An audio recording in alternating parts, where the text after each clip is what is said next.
What was it I've done? Oh, what was it I'm supposed to have done? So, The offences that I've arrested you on suspicion of being involved in were blackmail, causing or inciting a child to engage in sexual activity, possessing indecent images of children. Sounds like the rap sheet from hell. ये footage एक ऐसे person को capture करता है जो एक well respected 29 years old university के professor थे और इनको इतने भयानक क्राइम के लिए अरेस्ट किया गया था कि उन्होंने पूरे यूके को शॉक कर दिया था। दिन में मैथ्यू फेल्डर एक ब्रिलियंट एकेडमिक थे, बट रात में एक डेविल, एक सैडिस्टिक मैनिपुलेटर जो इंटरनेट को अपने पर्सनल वेपन की तरह यूज करते थे और हंड्रेड ऑफ विक्टिम्स को फोर्स करता था unthinkable humiliation and suffering act के लिए। 2009 से 2017 तक वीक और इजी लोगों को टारगेट किया और उन्हें फोर्स किया कि वो उसे अपनी डिग्रेडिंग या उससे भी वर्स इमेजेस सेंड करे।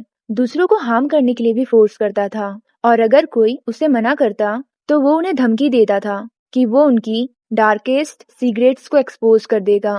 Let's pause for a past. वो लोगों से ऑनलाइन मिलता, उनकी ट्रस्ट जीतने की कोशिश करता और उसके बाद उन्हें पर्सनल इमेजेस एंड डिटेल्स भेजने के लिए मनाता और फिर उन्हीं सारी चीजों से वो उन्हें ब्लैकमेल करता और जब उसे जो चाहिए होता था वो मिल जाता तो वो उन सारी इमेजेस को वेब के डार्केस्ट कॉर्नर में जाके पोस्ट कर देता पैसे अर्न करने के लिए। इस केस को देखने के बाद पुलिस को भी बिलीव नहीं हो रहा था इस मॉन्स्टर के एक्ट के ऊपर। दे सेड ऐसा केस उन्होंने पहली बार देखा है। ये केस शो करता है कि कैसे एक रिस्पेक्टफुल नॉर्मल लाइफ जीने वाला आदमी एक हॉरिफाइंग डबल लाइफ भी जी सकता है और एक कीबोर्ड कैसे किसी भी वेपन से ज्यादा डेंजरस हो सकता है। Hello everyone, welcome back to the channel RC story time. इसे अच्छे से समझने के लिए let's go to the beginning.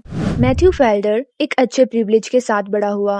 उनकी फैमिली चेसियर यूके के मैसिव विक्टोरियन मैंसन में रहती थी और ये टॉप के प्राइवेट स्कूल जाता था जहाँ पे वर्ल्ड की सारी अपॉर्चुनिटीज थी। तो बेसिकली वो एक ऐसी जिंदगी जी रहा था जो मोस्ट ऑफ पीपल अपने ड्रीम में देखते हैं। उसने हाई स्कूल के बाद कैम्ब्रिज यूनिवर्सिटी में एडमिशन ले लिया जहाँ पे वो अपनी क्लास में पॉपुलर था। लोग उसे आउट गोइंग फनी पर्सन की तरह देखते थे और इन सब के ऊपर वो सिस्टेमिक ओशियोनोग्राफी में एक ब्रिलियंट साइंटिस्ट था और उसने मास्टर और पीएचडी दोनों की डिग्री ली थी। और जब उसे अरेस्ट किया गया तब वो पोस्ट डॉक्टरल रिसर्चर जियोफिजिक्स का लेक्चरर था यूनिवर्सिटी ऑफ बर्मिंघम में। बाहर से वो एक वेल राउंडेड सक्सेसफुल 29 ईयर का आदमी की तरह दिखता था जो एक लॉन्ग टर्म रिलेशनशिप में भी था। बट इन सारी चीजों के बावजूद कुछ बहुत ज्यादा डार्क चीज वेट कर रही थी और जल्द ही मैथ्यू का डिस्टर्बिंग बिहेवियर सामने आने लगता है। वो एक फीमेल रूममेट के साथ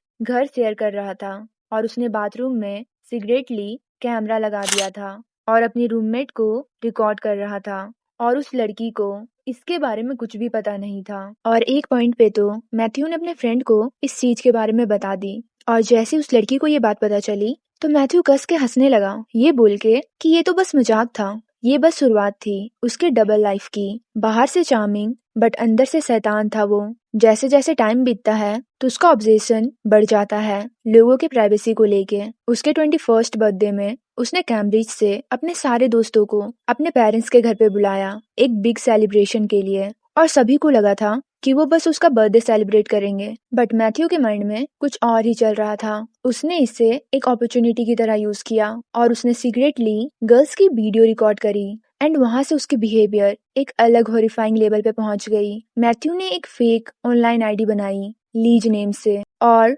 अनसस्पेक्टिव विक्टिम्स को टारगेट करना शुरू किया। विक्टिम्स को टारगेट करने के लिए एक क्लासिफाइड साइट का यूज किया जिसका नाम गमट्री था और वो उन लोगों को रीच करता जिनको बेबी सीटिंग या डॉग को बाहर घुमाने वाले जॉब चाहिए हो और न्यूड फोटोज के लिए उन्हें $5,000 ऑफर करता और उन्हें बताता कि उसे आर्ट थेरेपी सेशन के लिए चाहिए, उसे चारकोल स्केचेस बनाने हैं, उसके रेफरेंस के लिए उसे जरूरत है न्यूड फोटोज की। लेकिन एक बार जब उसे फोटोज मिल जाती तो वो अपना ट्रू इंटेंशन रिवील कर देता। वो अपने विक्टिम्स को ब्लैकमेल करना शुरू कर देता और उन्हें डराता और बोलता कि अपनी फैमिली, फ्रेंड्स, सबकी फोटोज भेजो। जब तक कि वो उसे और फोटोज सेंड नहीं करते, हर रिक्वेस्ट लास्ट वाले रिक्वेस्ट से ज्यादा डिसरिस्पेक्टफुल हो जाती।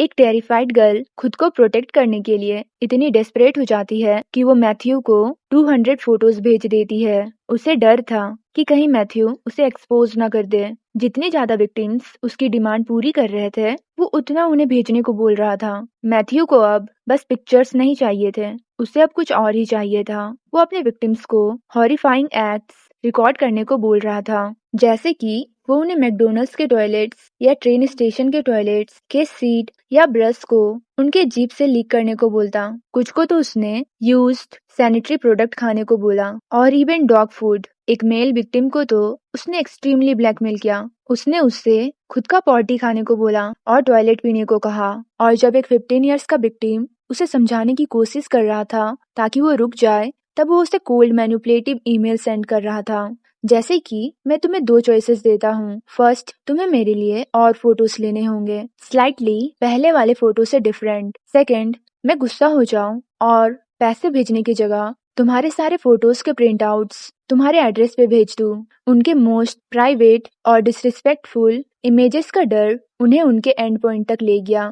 एटलीस्ट उनमें से 4 लोग खुद की जान लेने की कोशिश किए और जब एक विक्टिम उसे भीख मांग रहा था कि वो उसे छोड़ दे, तब मैथ्यू का रिस्पॉन्स काफी क्रूअल था। मैथ्यू उन्हें बोलता, वेल, तुम ये सब एंड कर दोगे, बट इसका मतलब ये नहीं है कि तुम्हारे इमेजेस सर्कुलेट नहीं होंगे। वो फिर भी तुम्हारे फैमिली तक जाएंगे और मैं इन्हें ऑनलाइन पब्लिश भी करूंगा। तुम्हारे पास कोई चॉइस नहीं है। Your choice is either complete distraction और बीइंग अ स्लेव। बस ये एक ही मैसेज तुम्हें मैथ्यू के सिक मेंटल स्टेट के बारे में सब कुछ बता दिया। मैथ्यू के लिए उसके विक्टिम्स रियल पीपल नहीं थे, वो उन्हें पपेट्स की तरह यूज कर रहा था खुद के सिक प्लेजर के लिए। और मैथ्यू ने प्राउडली उन डिस्टर्बिंग इमेजेस को डार्क वेब में पोस्ट कर दिया और ऐसे वेबसाइट्स में से एक वेबसाइट वर्स्ट वेबसाइट की तरह जाना जाता था पूरे वर्ल्ड में, और इसके यूजर्स को दूसरों की प्राइवेट इमेजेस और वीडियोस देखकर खुशी मिलती थी। Even most extreme content upload करने पर रिवॉर्ड मिलता था और मैथ्यू टॉप रैंक्ड यूजर्स में से एक था। मैथ्यू की दूसरी विक्टिम एक लड़की थी जिसको उसने बोला, अगर तुम पिक्चर सेंड नहीं करोगी देन मैं ये इमेजेस तुम्हारे डिसेबल्ड ब्रदर को भेज दूंगा। और मैथ्यू ने उसे बोला कि तुम एक साइन के साथ पोस्ट करोगी जहाँ पे लिखा था, मैं अपने डिसेबल्ड ब्रदर की देखभाल करती हूँ और अब मुझे ये सब करने के लिए फोर्स किया जा रहा है। लेकिन वो सबसे एविल चीज नहीं थी जो उसने की थी। एक पॉइंट पे उसने एक यंग फादर को ब्लैकमेल किया और उसे उसके यंग सन के साथ एक्ट करने के लिए कहा और उन सारे एक्ट को रिकॉर्ड करने के लिए बोला, जिसे मैथ्यू बाद में शेयर करेगा। मैथ्यू वहाँ पे भी नहीं रुका, वो उससे भी फर्दर गया। उसके अकाउंट के कुछ दूसरे पोस्ट में मैथ्यू ने डिस्क्राइब किया था कि वो कैसे एक ब्लैक मेल विक्टिम से लोगों से दूर खाली एरिया में मिला और उन्हें मजबूर किया कि वो खुद को ट्री से लटकाए। कुछ लोगों को तो उसने लॉक कर दिया और चाबी को दूर फेंक दिया ताकि वो धीरे धीरे और पेन के साथ मरे। मैथ्यू ने एक डिस्कस्टिंग गेम भी सजेस्ट किया जहाँ पे एक आयरन को एक गर्ल के प्राइवेट एरिया में इंसर्ट करना था और ये गेम एक ही वे से रुक सकता था जब आप उसके क्वेश्चन का आंसर करेक्टली बता पाओगे। ये सोच कर ही कितना भयानक लग रहा है कि कोई इतना क्रूअल कैसे हो सकता है। और सबसे अजीब चीज ये थी कि मैथ्यू को प्राउड था अपने इस सिक बिहेवियर के ऊपर और वो अपने विक्टिम्स को प्राउडली बताता था कि वो मैनिपुलेशन में मास्टर है और उसे कोई कभी भी नहीं पकड़ सकता।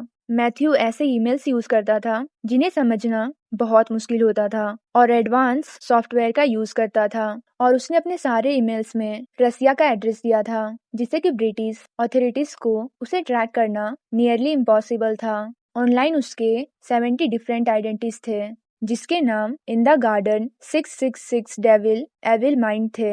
कुछ सालों तक उसे सच में लगा कि वो बहुत स्मार्ट है, लेकिन उसका फॉर्च्यून अब खत्म होने वाला था।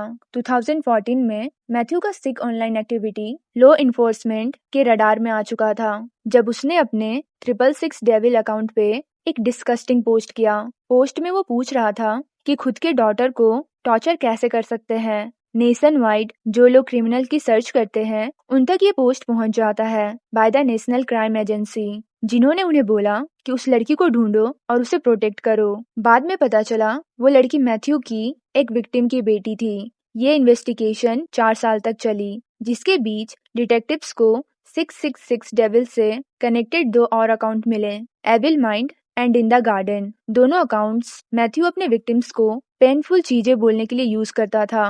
3-4 कंट्री के इन्वेस्टिगेटर्स मिलकर फाइनली मैथ्यू को ट्रैक कर पाए और उन्हें मैथ्यू का एड्रेस पता चला। सर्विलियंस फुटेज से बाद में पता चला कि जिनके ऊपर उन्हें शक है वही इंसान डार्क वेब पे लॉग इन करता है और बाथरूम में हिडन कैमरा लगाता है। देन 21 जून 2017 को पुलिस उसके वर्क प्लेस पे गए और उसे अरेस्ट किए और मैथ्यू का रिएक्शन ऐसा था कि उसे समझ ही नहीं आ रहा था कि उसके साथ क्या हो रहा है और वो पुलिस को बोल रहा था कि वो इनोसेंट है। और जब मैथ्यू से पूछा गया कि वो डार्क वेब क्यों यूज करता है तो उसने बताया कि वो बस अपनी ऑनलाइन एक्टिविटी अपनी गर्लफ्रेंड से छुपाने के लिए डार्क वेब का यूज करता है। और जब मैथ्यू ने पूछा कि उसे किस रीजन के लिए अरेस्ट किया जा रहा है तो ऑफिसर्स ने उससे बस कुछ चार्जेस पढ़ के सुनाए और वो चार्जेस रेप सीट की तरह साउंड कर रहा था। और जब उसके अपार्टमेंट को सर्च किया गया तब उन्हें उसके कंप्यूटर में 484 इलिस्ट इमेजेस मिले। इलिस्ट का मतलब होता है जो इलीगल हो सोसाइटी और कंट्री में। और जब ऑफिसर्स को उसके अपलोड वीडियो और इमेजेस मिले तो वो सारे वीडियोस और इमेजेस सोच के बाहर थे और उन सब क्रूअल पोस्ट के लिए मैथ्यू को वीआईपी स्टेटस मिला था। मैथ्यू के ऊपर 188 क्राइम के चार्जेस लगाए गए, जिससे उसे हिस्ट्री का वर्स्ट ब्लैकमेलर कहा गया। इन्वेस्टिगेटर्स ने बताया कि 60 से 180 के बीच में मैथ्यू के विक्टिम्स थे। 16 अक्टूबर 2017 मैथ्यू को गिल्टी पाया गया। 19 फैब 2018 में बर्मिंघम क्राउन कोर्ट ने मैथ्यू को 32 इयर्स की सजा सुनाई, बट अपील के बाद उसकी सजा घटकर 25 इयर्स की हो गई। बट इन माई पीओवी उसे उम्र कैद की सजा होनी चाहिए थी। Thank you for watching, be safe.